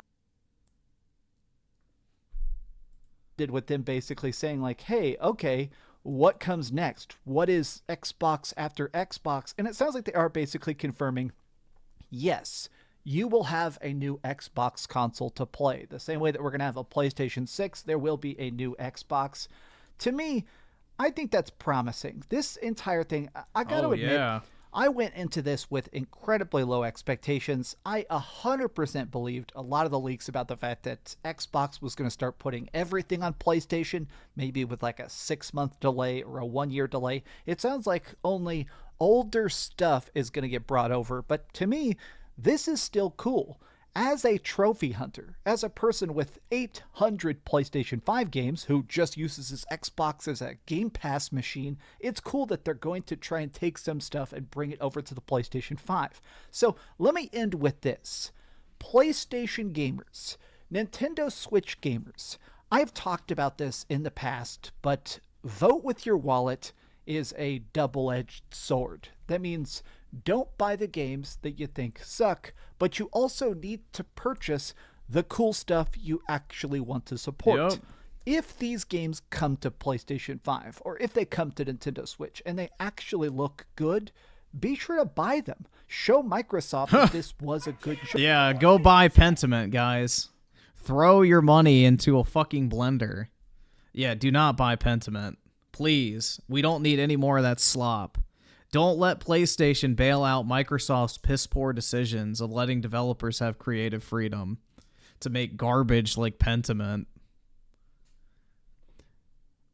So, Cope side Phil with the 5. Xbox doesn't have any exclusive PC as a platform, and one of the biggest in gaming. If you have a decent PC, you don't need an Xbox. Nah, you still need a PlayStation, man. If you want to play stuff in a reasonable time frame, then you do need a PlayStation. Xbox, on the other hand, you do not. Like, I mean, I guess if you want to wait, you know, how long has it been since Ghost of Tsushima came out? 4 years? So, I mean, I guess if you want to wait 4 years to play certain games or even longer from PlayStation, you can do that. But there's no guarantee on the time frame in which they're actually going to come to PC. So with Xbox, it's a certainty. Like day one, baby, you can play that shit. With PlayStation, it's still a little up in the air, and especially with like the Japanese stuff. Like Final Fantasy VII Rebirth. You know, who knows how long that's going to be. They say 3 months. It could be another 3 years, like Final Fantasy VII Remake. And who knows when Final Fantasy 16 is coming to PC. Like, it's more up in the air. So I would say if you're going to have one console, I would get a PS5 if you already have a PC. But, I mean, I guess if you wait it out long enough, then yeah, eventually most stuff will come. Gilherm with the 2. Consumerism is... Wait, consumerism with an U instead of an O. Oh, consumerism? Something like that. Dad beats mom gaming with the 3. Gaming.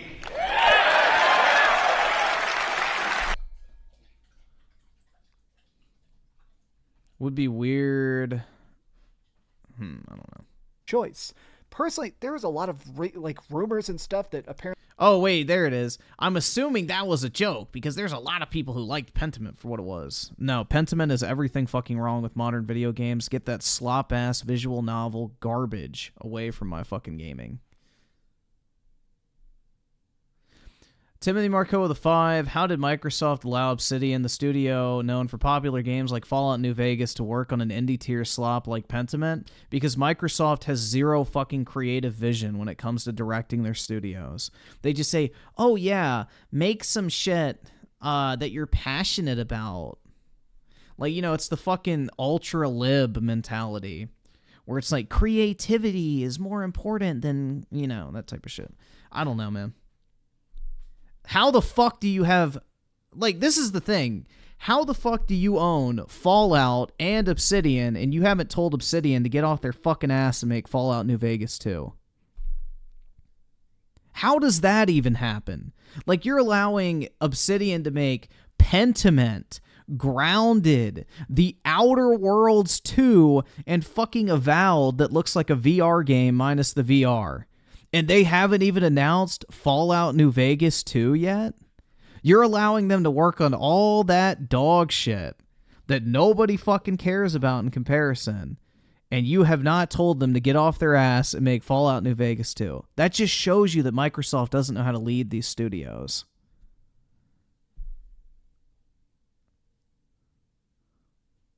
They don't know how to direct these people. They just buy the developers and say, all right, be creative, and then offer zero guidance, and then are surprised when it's an unmitigated disaster.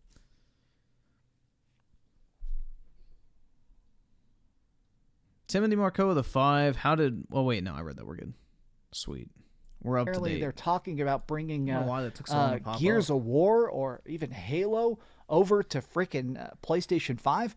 I'm going to buy the hell. I am obsessed with Gears of War. If they bring the Gears of War, especially the first 3, over to freaking PlayStation 5, I'm going to buy the hell out of that. Yeah, I'd buy them too. Even if they just bring the multiplayer to Halo Infinite, I would definitely buy that and play that on the freaking PlayStation 5. Why don't you just play it on X? Like, okay, here's the thing.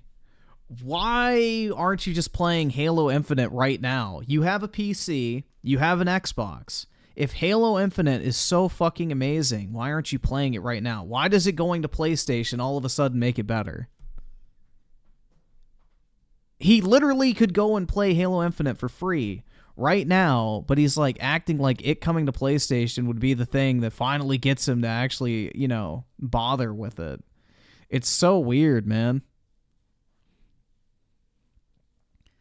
Cope side filled with the 2. Gears 5 was complete woke garbage, so was 4. 4 wasn't as bad, but yeah, no. Dude, the storyline of the new Gears games is literally the exact same as Disney Star Wars. Strong female heroine who is the granddaughter of the big bad of the original trilogy goes on a journey to find herself and discover her past to unlock her hidden potential in order to take down the villain that couldn't be taken down in the original trilogy. It's the exact same slop that Disney did with Star Wars. Like, the storyline of Gears 4 and 5 are literally the exact same thing as the new Disney Star Wars trilogy. It's fucking pathetic, man. But yeah, no, it is complete woke garbage. 100% agreed. But as it currently stands... And I love the original Gears trilogy. Like, Gears 3 is the entire reason I ever even bought an Xbox.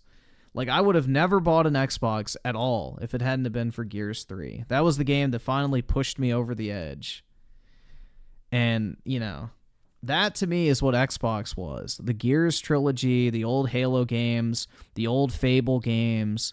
Like, that's what I loved about Xbox. This new shit they're doing, I can't fucking stand. I can't afford this shit! I can't afford this shit! Cope side filled with the 2, they call it just Gears now, not Gears of War. Gay? Yeah, well, of War suggests violence, man, and Phil doesn't like violence. Also, they toned down the gore and brutality so much in the new games. Like, in Gears 4, you're killing fucking robots for half of it, which is so boring. Yeah, I want to play Gears of War, the game that's synonymous with literally chunking people with fucking shotguns. And instead of killing things with blood and gore, I want to kill fucking robots. But this is also the same company that made Halo Teen. So, you know. Violence is bad. Toxicity is bad. We need AI to ban people for saying wrong speech in fucking game chat because God forbid you're toxic. Dark Jedi with the 2. Do you think it's even worth getting an Xbox? If you don't already have one, nope. I don't think so. I mean, this is the thing, bro. I've been pretty consistent, and I'm going to fall back on this shit. From the very beginning of this generation, if you had asked me which console you should buy if you're only going to get one, I have consistently said the PlayStation 5. Because at least the PlayStation 5 has games announced that if you're a fan of Sony's games, you're going to enjoy. If you're a fan of Microsoft games, you're not going to even enjoy the games Microsoft is putting out because they're bad. Like, by previous Xbox standards, the games that Microsoft is putting out now are terrible. Gears of War is in a fucking nosedive. Halo's in a nosedive. Fable is some fucking horrid, disgusting abomination compared to what it used to be. Forza's in a fucking nosedive. Forza Motorsport released the most feature incomplete of any game in the fucking series. So Xbox's studios and franchises right now are in complete disarray. So even if you're a fan of Xbox games, there's nothing to be excited about. So this is what I've always said from the very beginning of the generation, is right now, the PlayStation 5 offers way more than the Xbox, and I don't think that's changed. The PlayStation 5 is the better console. I mean, even if you just look at third-party game performance, third-party games perform better on PlayStation because the developers actually take the time to optimize them. I think this was a very good update. It actually made me, as a guy who owns an Xbox, excited to see what stuff they're attempting to do. It sounds like they're in pretty good shape despite some of the spooky, scary leaks and rumors that have been coming out. Now, if eventually Starfield comes to the PlayStation 5, I'll probably buy it and play it again. Hopefully it is got some DLC. And why do you want to play Starfield on the PlayStation 5 again? Like, he literally said it was one of his most disappointing games of the year, and now all of a sudden, because it comes to PS5, he wants to soy out and play it again. It's so fucking stupid, man. You know, some fun included by the time that releases. But what do you guys think about the entirety of Xbox as it currently exists? Are you even caring about Xbox? Nope, Are you I just don't anymore. playing freaking I'm done. Helldivers all day like I am on the PlayStation 5? Tell me your thoughts in the comments down below. And if you enjoyed this video, be sure to give it a like, The writing subscribe is on if you the haven't wall already, at this and be point. sure to keep dreaming. Why did I talk like that? Oh my god. Keep dreaming. What the hell? What a day. What this video. Be sure to give it a like, subscribe if you haven't already, and be sure to keep dreaming. Why did I talk like that? Keep dreaming. Oh my god. What a day. What a day. Thanks so much for watching that my video. God, if you want to see something else, you can always click this link to see what I put up last, or, you know, subscribe and see what's coming up next. Also, I promise that whatever I do, it'll try not to suck. Ooh, Mission failed. We'll get them next time. There we go. I remembered to push it this time. Dr. Pepper's gay? That's right. Real gamers drink G Fuel. Like me.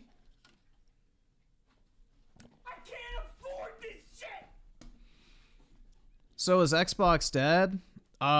The downward spiral has officially started because these 4 games that are coming to PlayStation will not be the last.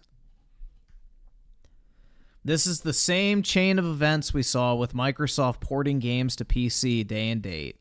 At first, it was a select case-by-case basis, and then everything. So they're going to get a taste for that extra revenue, and they're not going to want to give it up again. There's no way. This is the beginning of the end. You know, we can go ahead and double tap the Xbox again real quick. There we go. Give a nice little double tap to them. So, yeah, I think I'm done investing in the Xbox ecosystem. I'll keep my existing library that I have, but I just don't see a path forward long term. I think eventually you're going to run into the problem of, I think the next generation Xbox is going to be a dead-end platform, where it's going to be the last piece of hardware they release, and essentially you will have to always keep that piece of hardware in order to play your game library. So, and that's what I don't like about retro gaming. It's the reason why I never kept my old consoles, is because I didn't want a bunch of old fucking consoles sitting around. So I don't like that, personally.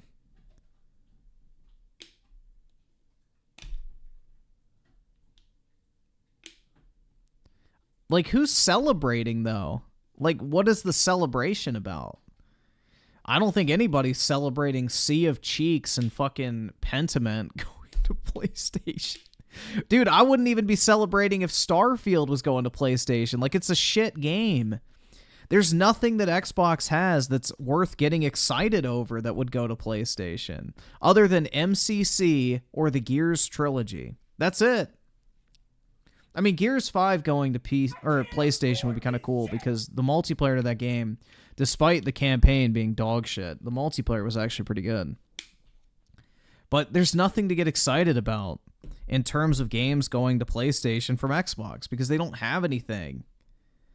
Like, bro, if you did not have an Xbox and completely missed out on Microsoft first-party titles this generation, you'd be better off, in my opinion. Like, every single one I've played, I've absolutely despised. So, it's not worth it.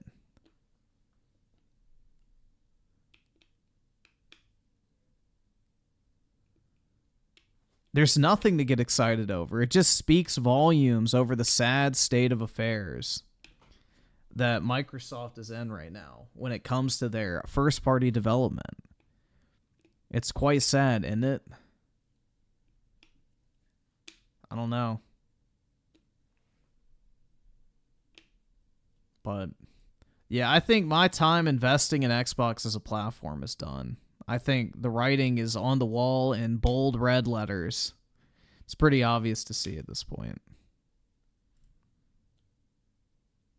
The Great Gaming Reset. Yeah, I don't know if that's a thing, man. I don't know if we're going to get that, unfortunately. I actually wouldn't mind if we did get something like that, but I don't think it's coming.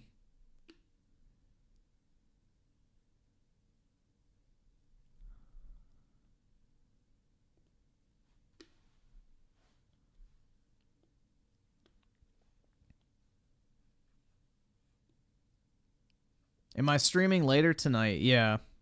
I probably will go ahead and hop off for now, actually, because I got to wrap up a few more things for work, and then I got to go walk my dog and fix some dinner and go work out and stuff, so I'll probably go ahead and head off for now, everyone. Appreciate everybody stopping by and watching this absolute nothing with me. Again, a tweet would have been better than this stupid fucking podcast. But, yeah, it was basically a fucking cope session. And Microsoft still refusing to give any sort of clarity. But anyway, guys, have a wonderful evening, and I will see some of you all back here later tonight. So have a good one, guys. Peace out. Jesus fucking Christ. Shut up. Shut the fuck up, you fucking virgin losers. God damn. Go get a life. Go outside. Find meaning in your fucking life. Because they're angry and can't get pussy, so I have to do it to shut them the fuck up. Jesus fucking Christ. Fuck all of you. Shut the fuck up. God damn it. You shut the fuck! Don't you fucking tell me to my face to shut the fuck up! You fucking cuck! I know that's one of your favorite words, you right-wing asshole. Say, come on, cuck! Ask real fucking questions, cuck! And don't be a fucking pussy, because you're a bigoted asshole too. Fuck you! I'm just gonna say it, since you're talking shit about me with your big fucking ugly mouth. You're all hateful, fucking racist bigots! Fuck you and fuck your fucking podcast.